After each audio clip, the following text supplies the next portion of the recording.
Hello, friends. Namaskar. Greeting of the Independence Day, and welcome to another edition of Fellowship Varta.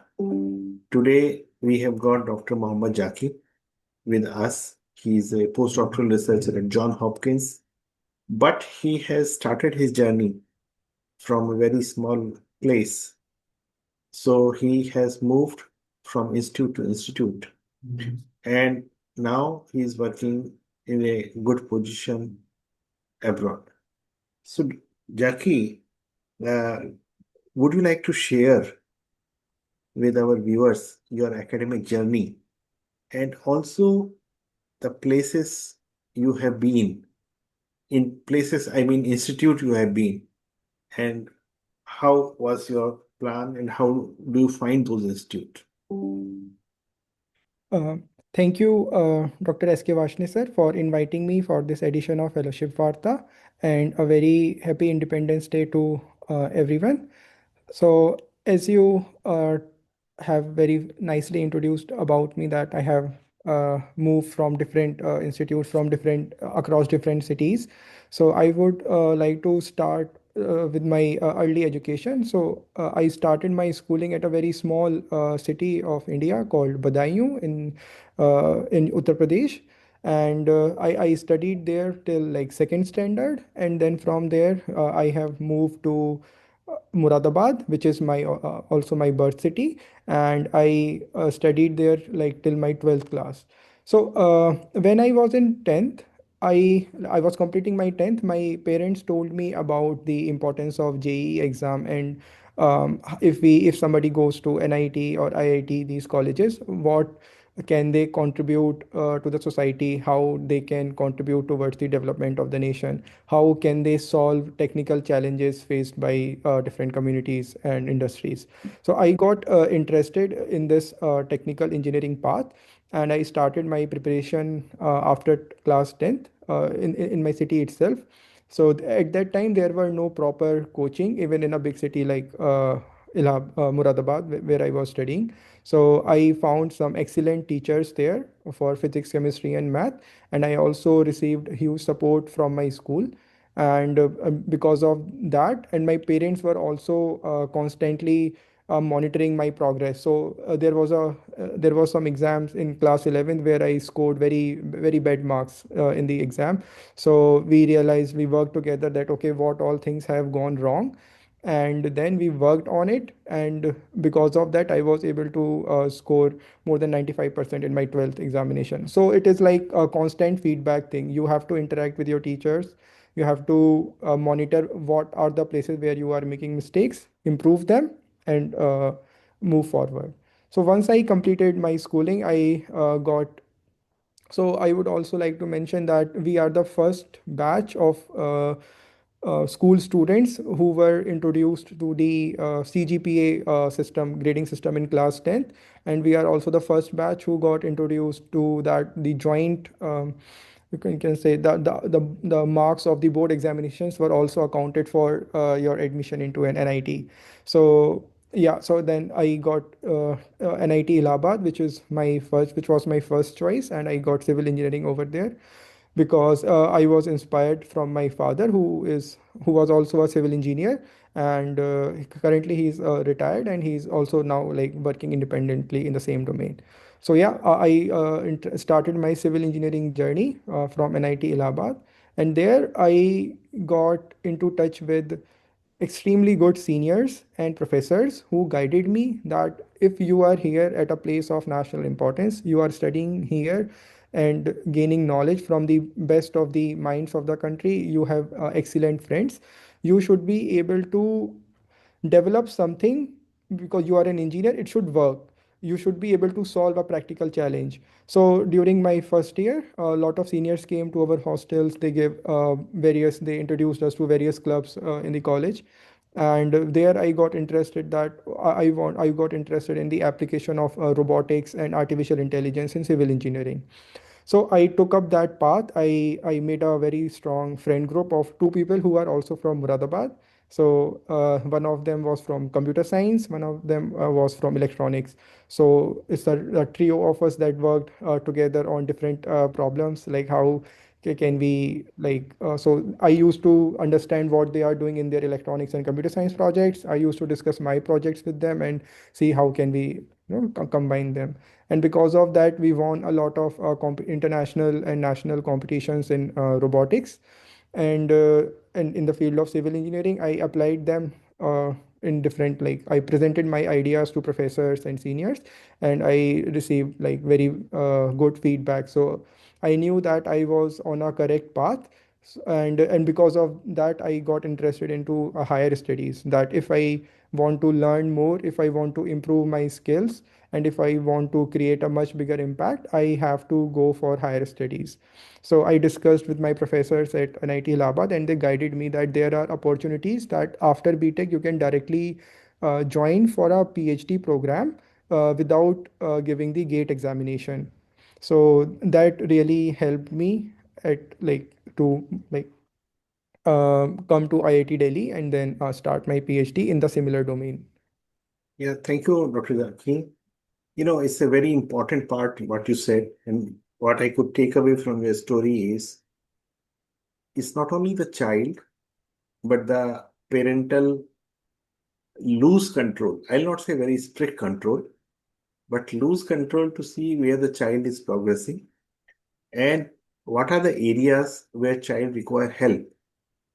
And a constant meeting with teachers could help.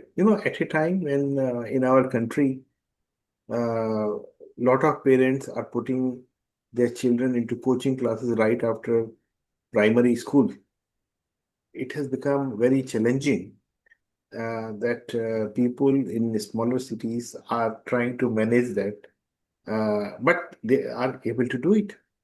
Yeah. And the second thing, what you said, told, I remember that because my daughter is also in the same batch like yours, and she also got CGPA 10, so I can correlate. But friends, here the message is very clear.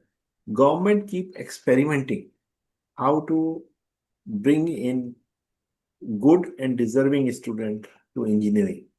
And for intake to IIT, of course, JEE is the only mechanism. But for NIT, other things like what he says, that even board score was counted in your admissions. So thank you very much. What I understand that you went to direct PhD, and I would like to clarify to our viewers that direct PhD in IIT is possible after your BTech, provided you have got a good CGPA in your BTech. So then you are eligible. But to get some money, and you are lucky to get Prime Minister Research Fellowship. Now, obviously, those students of IIT who get Prime Minister Research Fellowship are handful, and it is very, very competitive. So, how did you prepare for this particular fellowship? What was your strategy, and how lucky you feel yourself you are? Now, what was the kind of competition you had to face when you went for Prime Minister Research Fellowship? Thank you. I first appeared for the Prime Minister's Research Fellowship interview in 2019. And it was I was attempting for a direct entry. At that time, lateral entry option was not there. So I couldn't make it through direct entry. Therefore, I joined IIT Delhi as a normal PhD student. Then, after 1.5 year, government introduced that students can also join through lateral entry. For example, if a student is already he has a is a PhD student at an IIT, and Mhm. he has completed his coursework requirements like 12 credits, and so they can, and they are within, like if they are after they join PhD direct after BTech, so there was a limit of 1.5 or 2 years.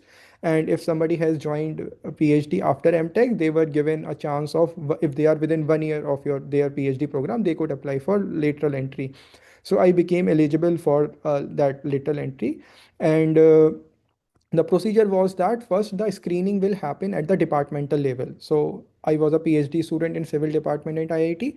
So I have to first pass the barrier at the department level, and then they will recommend some candidates from the department to the central nodal committee. At that time, it was IIT Madras for us, and then they will make the final decision. Okay, this person has to be allocated fellowship or not. So in my first attempt, it was during COVID, my first lateral entry attempt. I fell short of few marks at the departmental level criteria, so I couldn't make it. But Can in you the elaborate what was those criteria? I think these criteria are like what is your current CGPA, what was your CGPA earlier, Academics.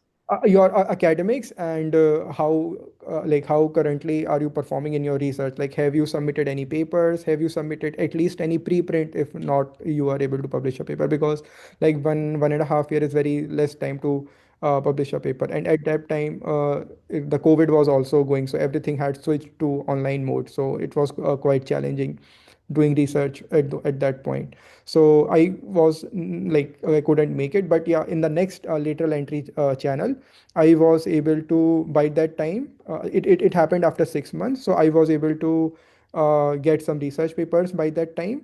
And then my CGPA had also improved during my PhD. CGPA was like also improved. It was like more than 9 at that time when I applied. So yeah, so then I was able to clear all the departmental criteria, and I was allowed to make a presentation to the departmental selection committee, and then they recommended me to the central IIT Madras nodal committee, and then they finally made a decision at the all India level. Okay, these people should be allotted the Prime Minister's Research Fellowship. So I would like to bring to the notice of your viewers that. At that time the fellowship was very competitive, so you can see that in my department there was a seat limit of 6 people, and my department could have recommended 9, but due to a very strict screening criteria, they recommended only, I guess, 2 or 3 people in the cycle when I got selected. Okay. And at the all India level, if you will, there are some statistics available on the PMRF website. So, like, only handful of around 500 PhD students all over India were awarded that fellowship at that time. Yeah, I would like to clarify to my viewers that Prime Minister Research Fellowship, what Dr. Jackie is talking about, is only for IIT students. It's not open to students of other institutions. But this is one of the premier fellowship one could have during the PhD. And what he mentioned, that it's not only your academic or scholastic scores, but also your willingness to learn new things and deliver new things by way of publications. So you need to maintain that momentum to get it. And as he said, it is quite competitive and we should be ready. There are some, I should say, heartbreak also because many people do not get it.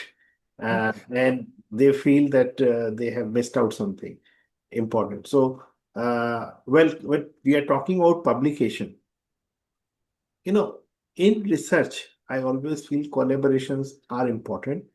And so we go for networking.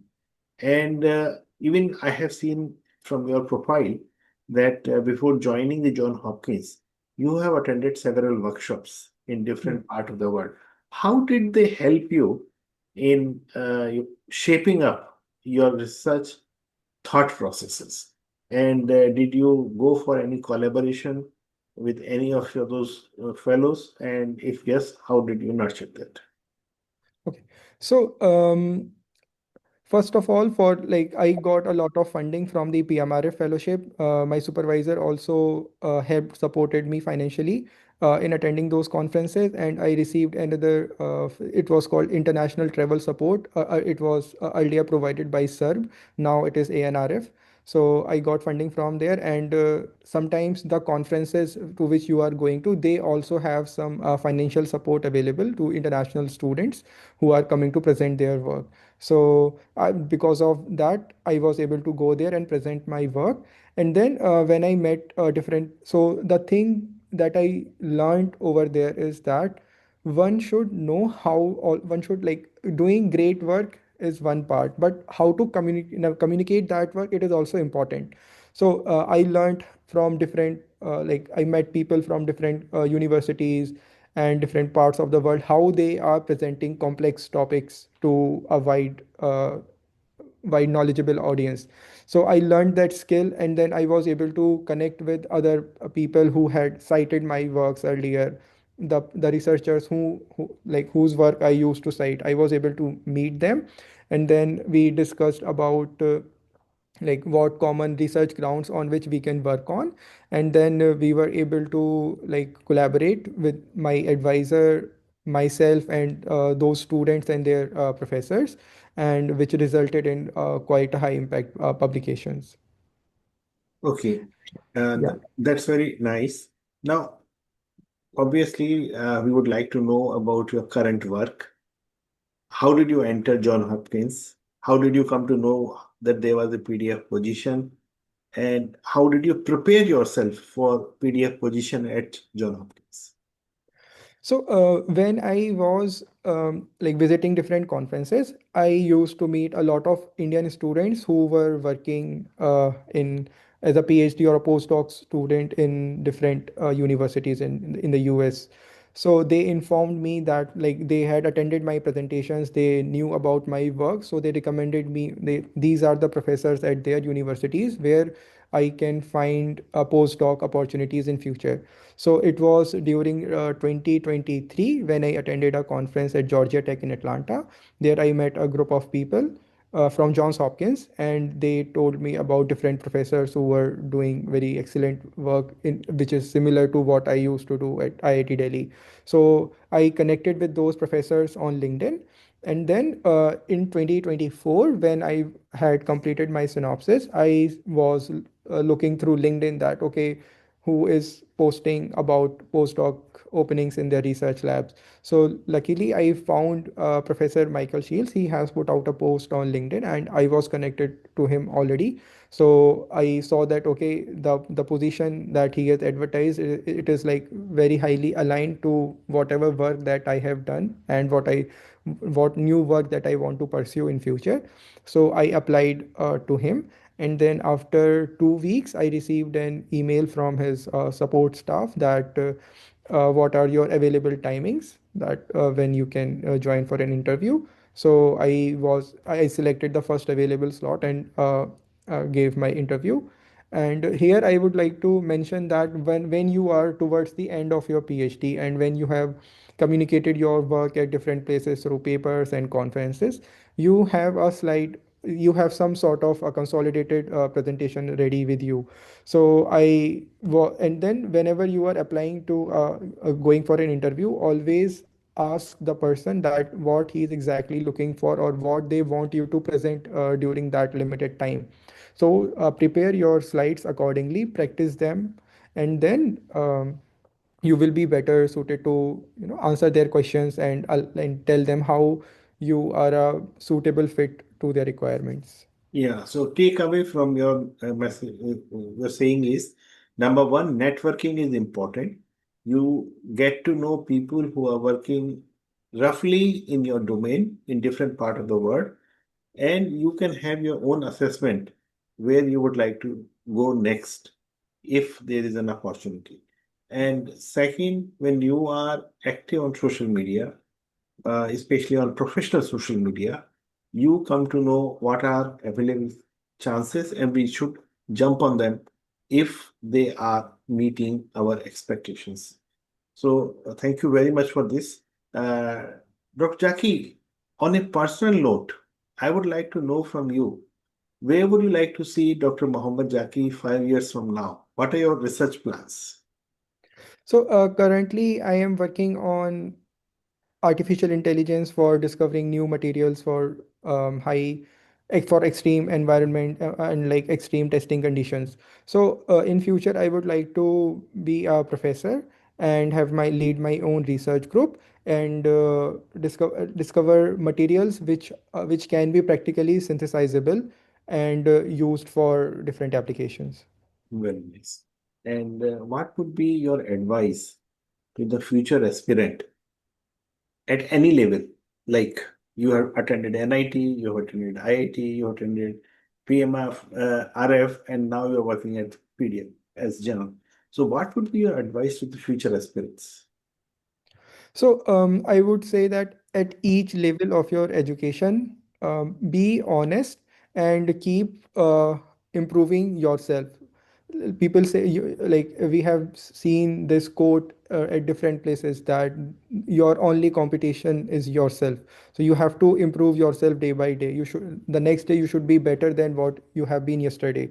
So keep this in your mind, and whenever you are like say you are in school, you are in your undergrad, and make sure you learn something new whenever you are complete. Let's say you can set a semester wise goal. Okay, let's say this semester, okay, these are my studies, but I want to learn something new in this semester or this year. Interact with professors, interact with your seniors whom you think, okay, these are my research areas or these are my areas of interest, I want to go in that direction. So find out, you will always be able to find out such professors and seniors in your colleges. Talk to them, or if you find that if there is somebody on LinkedIn who can help you better, just send them a connection request or send them a personal message. So people are generally kind and they help us, and they guide us. And yeah, this is what I would suggest that people should. Yeah, thank you, Dr. Jackie. In fact, I would like to add that be purposeful. So, Correct. uh, getting a degree and doing some courses is one thing, but how you can make use of the knowledge you have generated to deliver something new, that is research. And if you find interest in that, please continue the journey on the academic or research path. When you are talking to a foreigner and you are looking for a placement, always read profile of the host professor so that you could know how you and that fellow could sync together. And I'm sure if you meet a right partner, this journey is going to be much, much enjoyable and you will remember it for long. So, Yeah. on that note, I would like to close Dr. Jackie tonight. Thank you very much for joining us. Thank you, sir, for the wonderful opportunity.